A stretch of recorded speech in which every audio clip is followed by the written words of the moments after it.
Hi guys, so a different location today. I'm stuck in 14 Mile tailback, so I thought I'd make the most of sat here not moving. So here we are, and I've also started PCT now, so I'll get into that in a little bit. But so if you remember, I was going to up it to 25 milligrams a day for RAD140, which I did. And I've also did a bit more, well, I didn't do any before, some cardio as well.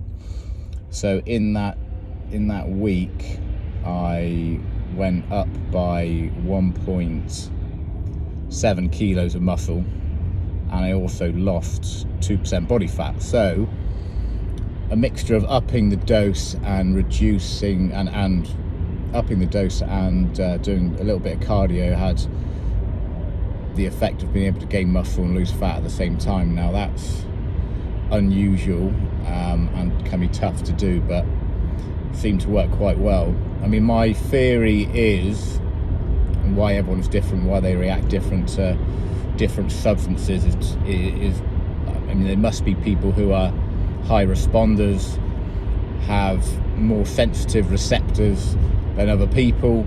So let's say you've got very sensitive receptors, then you might only need 10 milligrams of RAD140, whereas if you've got very, I suppose, unsensitive receptors, then you're going to need the higher dosage, like 20, 25, 30 milligrams a day to see the similar results.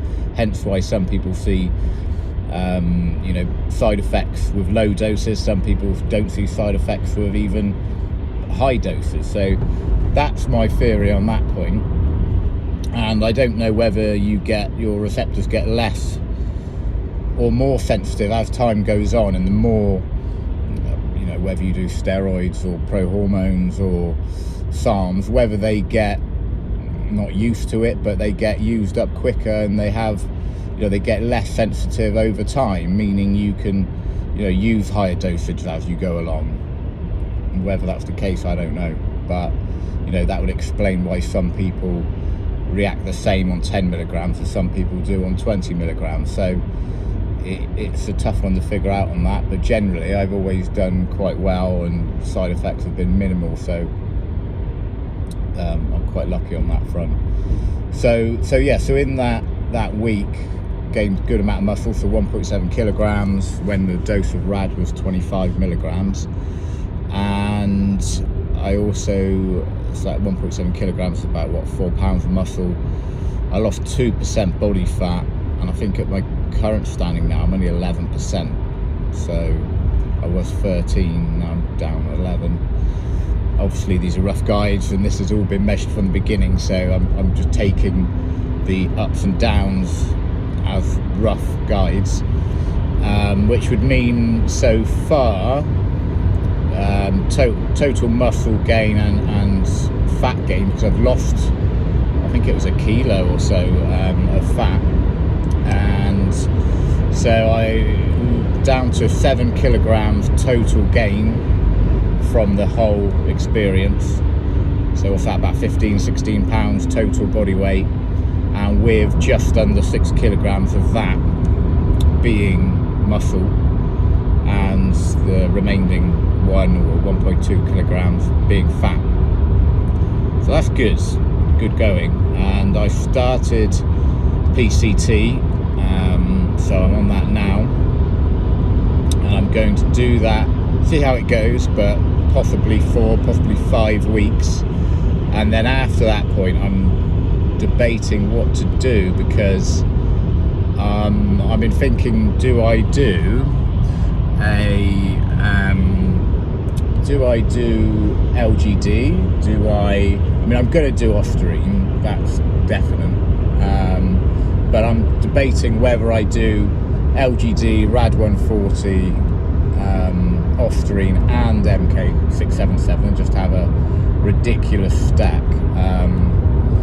But with that, if I did all 4, I would look at doing RAD140 and at probably 20 or 25 milligrams to start with, and only do maybe 6 to 8 weeks Same with LGD, do a low dose of LGD, maybe 4 milligrams a day for 6 weeks, maybe 8 weeks, and have those two bump up the initial stage of the cycles. I saw most of the gains with RAD in the first 6 weeks, and then off stream again from the beginning of the stack, but continue that on for an additional 4 to 6 weeks after RAD and LGD, just to maintain gains and try and keep that going, and then MK all the way through.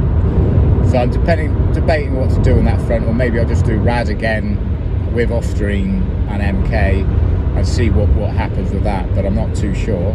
So I'm going to continue logging my PCT, see how much I can keep. I mean, if I can only lose, if I can keep most of it and only lose, a kilo or 2 maybe of muscle, I don't know at this point. I'm also traveling everywhere, as you can see, so I was in the north of the country yesterday and I was in the south today, so it depends schedule wise when I could squeeze training in.